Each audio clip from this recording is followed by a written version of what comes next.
again, everybody. It's Todd Staruch, the horror nerd, here at New Jersey HorrorCon and Film Festival.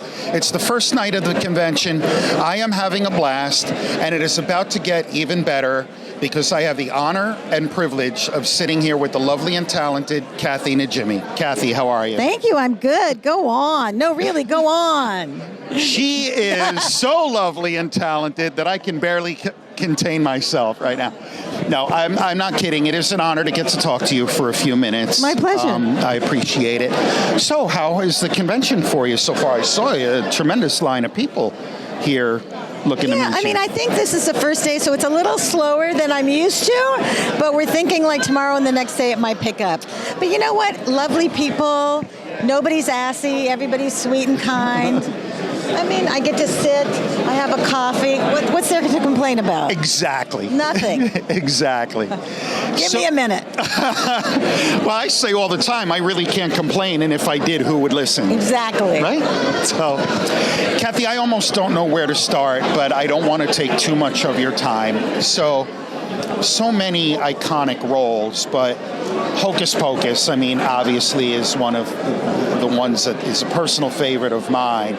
So when you were making that film, did it ever occur to you the longevity that it would have and the fact that X number of years later the fans are lined up to meet you and talk to you about this movie? That's a really good question. No, it didn't occur to us. We actually thought it was going to do better than it did because when it first aired in the movie theaters for the first one, it didn't really do well. But then when it came to people's TV in their living room, then it sort of went crazy cuckoo. So then I think people were ready for the second one, and that was really met with a lot of great welcoming. A lot of excitement and absolutely. welcoming. And I like, as a fan, I like the fact that that's happening a lot, whether it's Hocus Pocus, Ghostbusters, and now Beetlejuice. We see these legacy sequels coming, and it's like, oh my God, part of my childhood right there. Yeah. So I'm guessing you've been asked this a million times, but I need to know. Once in college, but I was really drunk. How did you know I was going to ask that? Damn. All right.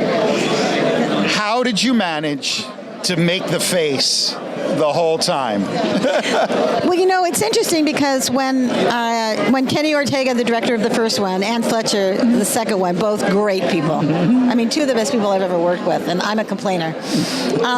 You know, I was just trying to figure out who she was and reading the script, and I just all of a sudden one day went,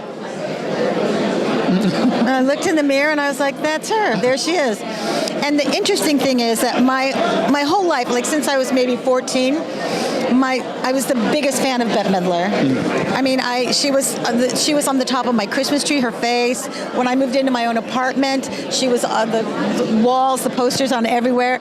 So when I got a call from David Katzenberg saying, would you like to be in a movie called Hocus Pocus playing Bette Midler's sister, I mean, I almost just died. Yes. Because it was like, I was a sycophant fan, like everywhere. I snuck in backstage to her concerts. I dressed up once like a bunny and pretended I have a singing telegram to sing her backstage in Los Angeles. I mean, I did crazy things. So then to be sitting there actually working with Bette and playing her sister was, I think, a manifestation. So I never really thought I'd be doing it, but when I was doing it, it was so much fun. It comes across on screen. It really does. It looks like you really are just having a good time. Yeah, it's great. So one of your other iconic roles is Peggy Hill on King of the Hill. I love the show. What are some of the unique challenges to doing voiceover work as opposed to on-camera work? First of all, I have some good news. King of the Hill has been gone for, I don't know, how many years has it been? 4 or 5 years? Something like that. Maybe more, yeah. And it's back. We've already recorded a season and a half. Nice. King of the Hill is back, and it's some of the best writing I've ever been honored to be a part of.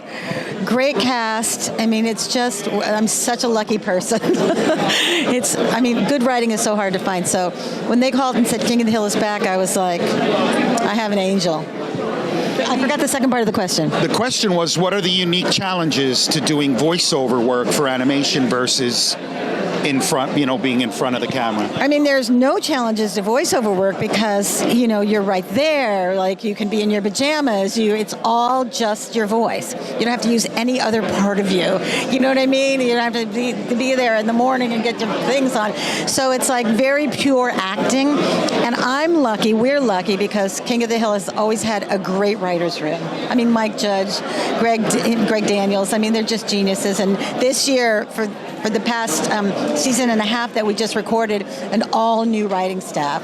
So it's from their perspective, which is really interesting. Fantastic. I will look forward to it. Yeah, me too.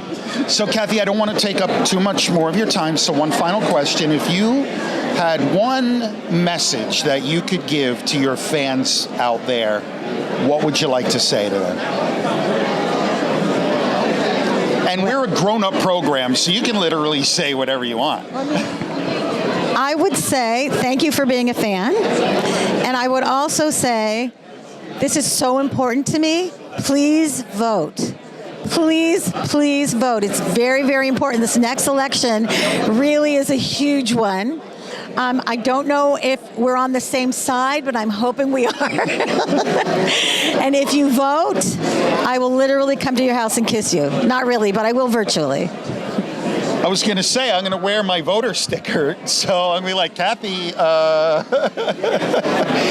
good stuff. You can look up which side I'm on. All right.